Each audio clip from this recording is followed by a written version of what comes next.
Bonjour et bienvenue sur une nouvelle vidéo sur ma chaîne YouTube, la chaîne du Frussien.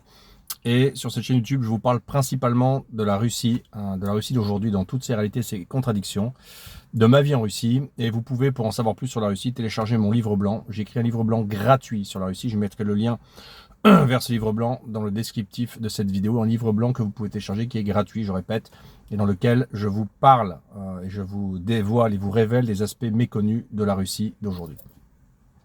Alors aujourd'hui, je ne suis pas en Russie, je suis en vacances à l'étranger. Et aujourd'hui, une petite vidéo au lendemain des élections européennes, en fait, pour vous dire comment je vois ce qui s'est passé, comment je commente les résultats en France et comment ont voté les Français de Russie. Et surtout, l'important, qu'est-ce que ça a comme conséquence ou pas pour la Russie. Donc la première chose, c'est que on a vu que les élections ont, bon, dans des gros pays européens, vu la montée des mouvements, on va dire, les mouvements qu'on peut appeler, dans un sens, des mouvements un peu plus souverainistes, et d'un autre côté, des mouvements qui sont des mouvements qu'on peut qualifier, même si ce sont des mouvements assez différents les uns des autres, des mouvements qu'on peut appeler de pacifistes. Mouvements pacifistes.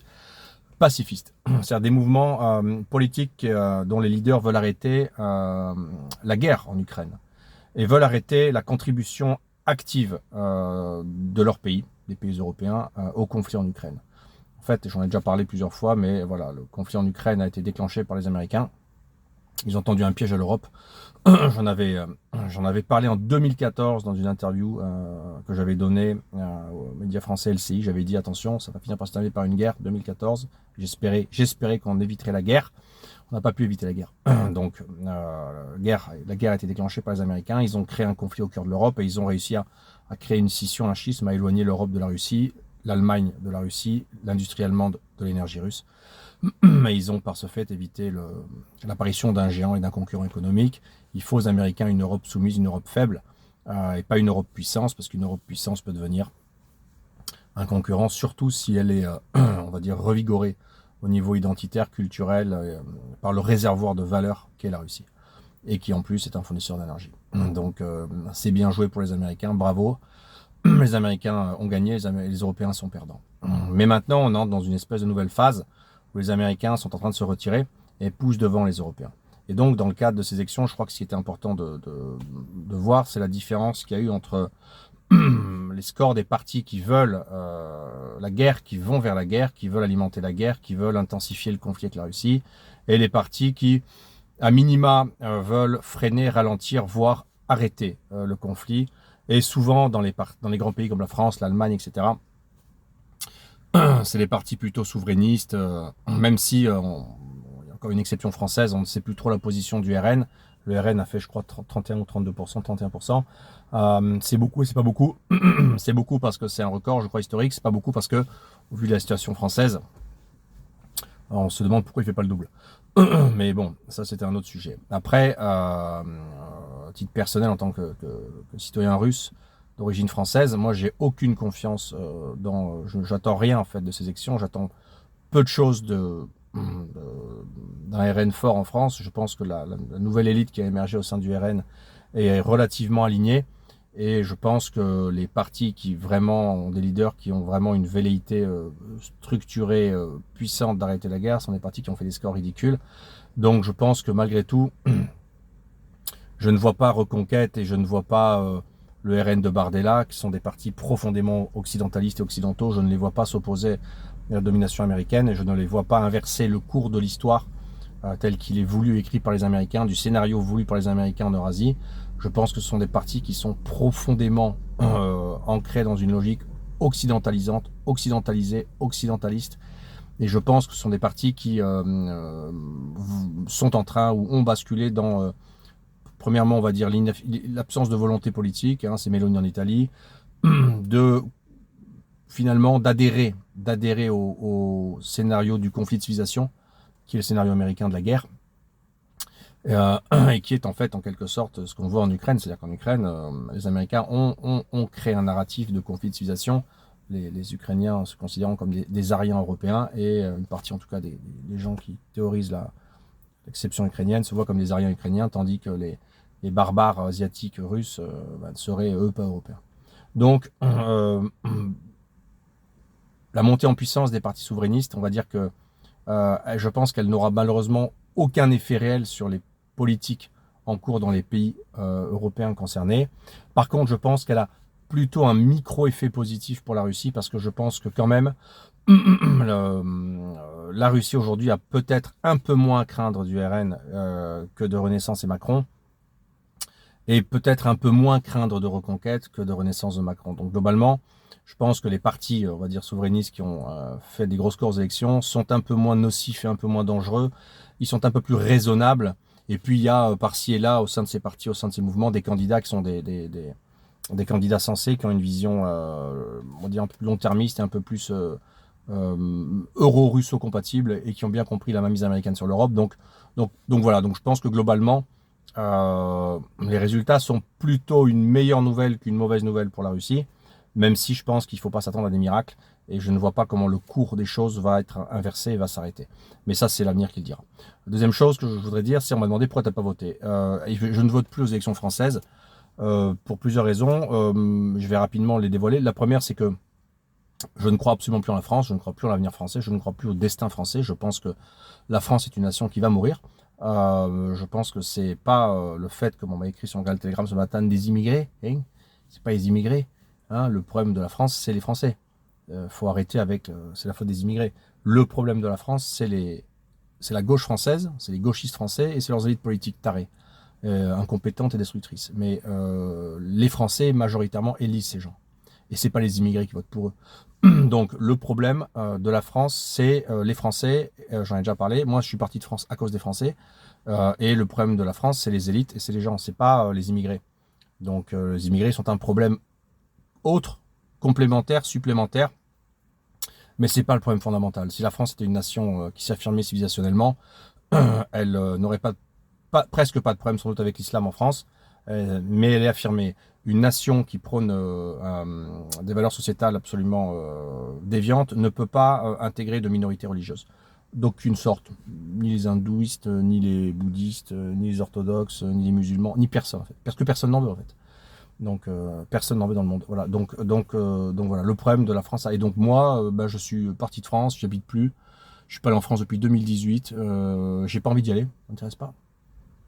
Beaucoup d'autres zones du monde plus intéressantes à découvrir. Le Vietnam, l'Iran, la Corée, la Chine, retourner en Chine, aller en Inde peut-être. J'ai beaucoup plus de zones qui m'intriguent, qui m'inspirent, qui me font envie. J'ai absolument pas envie d'aller me balader aux Champs-Élysées à Paris, d'aller dans le sud-ouest de la France, hein, ça me gonfle. Voilà. Donc ce qui se passe en France m'intéresse plus. Moi, j'aide les Français à venir en Russie parce que je pense que l'avenir est en Russie et que pour les Français valeureux et courageux, c'est ça. Mais je ne vote plus. Je ne vote plus parce que de toute façon, je pense qu'il n'y a pas d'élite politique ni dans l'opposition ni nulle part ailleurs en France qui mérite d'avoir ma voix. Voilà. Maintenant, qu'est-ce qu'on a vu chez les Français de Russie? Alors ça, c'est intéressant, c'est marrant. Chez les Français de Russie, avant le début de l'opération militaire spéciale, il y avait une espèce de coupure en deux des Français. Il y avait en gros 50% Le Pen, 50% Macron, schématisme. Mais en gros, c'était assez scindé. On le voit aux élections. Et puis avec l'opération militaire spéciale, la communauté française s'est réduite. Donc il y a sont partis les expats, sont partis beaucoup de fonctionnaires, sont partis beaucoup du corps électoral, on va dire, qui à mon avis soutenait Macron, tout simplement. Et donc là, les élections d'hier, elles ont été absolument révélatrices là-dessus, puisque bon, le RN a fait 24, je crois, au premier tour. Après Asselineau, près de 19, incroyable. Hein, donc les Français de Russie soutiennent Asselineau beaucoup. Après, il y a eu, je crois, 13,5 pour Marion Maréchal Le Pen et 7 ou 8, je crois, pour les Patriotes. Donc en gros, le bloc, on va dire, vaguement souverainiste, patriote, enfin bon, un peu conservateur, ou je ne sais plus trop comment le qualifier, mais bon, de non-gouvernance en France, le bloc qui ne gouverne pas, le bloc de non-gouvernance, on va dire, on va l'appeler, il a fait 66% au premier tour, donc les 2 tiers des voix. Et puis les partis dinosaures, Renaissance, UMP, PS, enfin tous ces trucs-là, ça fait 5, 6%, 7%, c'est fini. Donc c'est vraiment intéressant. C'est marrant parce que ça corrobore un petit peu avec la façon dont ont voté les gens qui me suivent sur mon canal Telegram. Ils ont voté majoritairement pour Asselineau, beaucoup plus que pour Bardella, et un peu plus pour Reconquête que pour les Patriotes. Donc ça corrobore, donc il y a un sens à tout ça. Pourquoi les Français de Russie ils votent Asselineau? Ils votent Asselineau parce qu'ils considèrent qu'Asselineau c'est le candidat de la souveraineté. Ce que n'est plus le RN. Parce que le RN ne remet pas en cause l'Union Européenne, on ne sait pas trop, c'est pas clair. Bon. et Zemmour non plus. Donc le seul candidat en fait qui a un discours clair là-dessus, qui dit moi je suis pour la souveraineté, un grand S, et je veux sortir de l'UE, sortir de l'OTAN, le Frexit en fait, ben, c'est le candidat à la souveraineté, c'est Asselineau. Alors moi j'ai mis beaucoup de réserves sur Asselineau, mais on va dire là-dessus il est clair et c'est le seul qui soit clair. Et donc en fait les Français de Russie qui vivent dans un pays qui est de plus en plus souverain, ben comme m'a dit un ami, Daniel, merci pour l'idée, la souveraineté, l'essayer c'est l'adopter. C'est-à-dire quand vous vivez dans un état souverain et qui est de plus en plus souverain, eh bien, vous comprenez que la souveraineté, c'est la clé. Vous comprenez que la souveraineté, ce qui est fondamental, et que pour être libre, il faut être protégé par l'État, et qu'un État qui peut vous protéger, c'est un État souverain. Donc, en fait, la souveraineté, c'est la clé. Voilà, et que tant que la France sera dans l'UE et dans l'OTAN, elle n'est pas souveraine. Mais après, il faudrait se donner les moyens d'être souverain aussi. Donc voilà, donc les Français de Russie ont bien voté. Ils ont voté pour les partis de non-gouvernance, pour les partis plutôt axés sur la souveraineté, l'identité. C'est assez instructif, ça veut dire que le contingent anthropologique qui est resté en fait en Russie, c'est des gens qui ont des convictions. Et en fait, c'est les mêmes gens qui me suivent, c'est vous. Vous me suivez parce que vous avez des convictions aussi. Et les élections traduisent le fait que la Russie est faite pour vous. Bien sûr, il y a des étapes à franchir et des difficultés énormes, et on le sait. Mais globalement, la Russie est faite pour les gens comme vous. Elle est faite pour les gens comme nous. Elle est faite pour les gens qui ont des valeurs, qui ont une conception idéologique du monde, les gens qui n'en peuvent plus de ce qui se passe chez eux, les gens qui veulent de la souveraineté, des valeurs traditionnelles, du civilisationnel, de l'identitaire, du religieux. Des gens qui veulent des valeurs, en fait, tout simplement. Pas les valeurs occidentales, les vraies valeurs, les valeurs traditionnelles. Voilà, donc ça, c'était ça que je voulais dire. Pour la Russie, qu'est-ce que ça va faire, tout ça, peut-être rapidement. Moi, je pense que les Russes n'attendent plus rien de l'Occident et de l'Europe. Ils seraient très heureux que ça se passe bien, ils seraient très heureux de commercer, ils seraient très heureux d'eux. Mais là, ils ont bien compris que les Occidentaux, c'est l'empire du mensonge. Ils ont bien compris que les Français sont des planches pourries. Je parle du gouvernement, des élites et de la majorité des gens. Hein. Ils ont compris que les Occidentaux sont des planches pourries, que c'est une civilisation en train de crever, crever de la dette, crever de la vieillesse, crever de l'immigration, crever des valeurs, c'est un truc en train de péricliter en fait, tout simplement. Les Russes, ils savent ça. Et la Russie, elle n'est pas comme ça. Elle périclite pas, elle s'affirme, elle se reconstruit, elle est souveraine, elle est énergique, elle est affirmée, elle est en reconstruction. Donc, Renaissance, ben non, Renaissance, ça devrait être le nom que porte le parti de gouvernance en Russie, parce que la Russie renaît. Et donc, les Russes, les élites russes, en fait, elles n'attendent plus rien des Européens. Donc, de toute façon, si des partis conservateurs, patriotes prennent le pouvoir et freinent, on va dire, freinent les velléités américaines de mettre encore plus le feu à l'est du continent, à l'est de l'Europe, à la frontière avec la Russie, ben, ils le verront sans doute d'un bon oeil, mais ils vont pas se baser là-dessus et prier que ça arrive en expliquant que tout ça va se passer. Je pense que les Russes maintenant ont compris qu'il faut aller jusqu'au bout, et je pense qu'ils sont plutôt contents, dans le bon sens du terme, de ce qui s'est passé, parce qu'ils savent que ça va foutre la merde au sens politique intérieur, ça va encore plus gripper les rouages, un peu plus gripper les consensus politiques nationaux, et que donc tout ça va plutôt un peu plus dans le bon sens pour eux que dans le mauvais sens. Voilà. Mais encore une fois, je pense qu'on doit concevoir le résultat des élections comme étant un schisme entre des partis de la paix, des partis pacifistes, des partis qui veulent la paix, qui veulent arrêter la guerre entre la Russie et l'Occident, et les partis qui veulent intensifier la guerre américaine contre la Russie.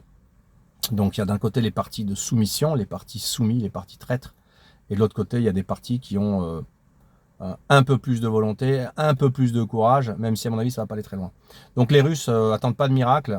Les Russes savent très bien que c'est sur leurs épaules que tout repose. Et avec leurs vrais alliés, actuellement, ils sont pas en Occident.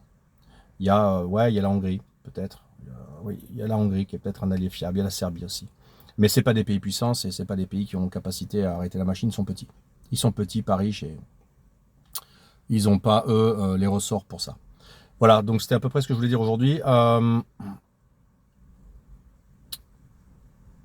Les Français, je veux dire,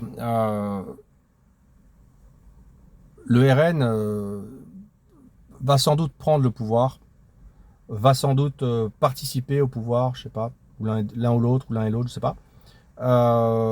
Bardella, Premier ministre de Macron. Ouais. Marine Le Pen, présidente. Va rien changer. Rien. Rien. ça ne changera pas les dynamiques de destruction initiées qui sont profondes, inertiques. Ça ne changera pas la trajectoire historique. Ça ne changera pas les dynamiques démographiques.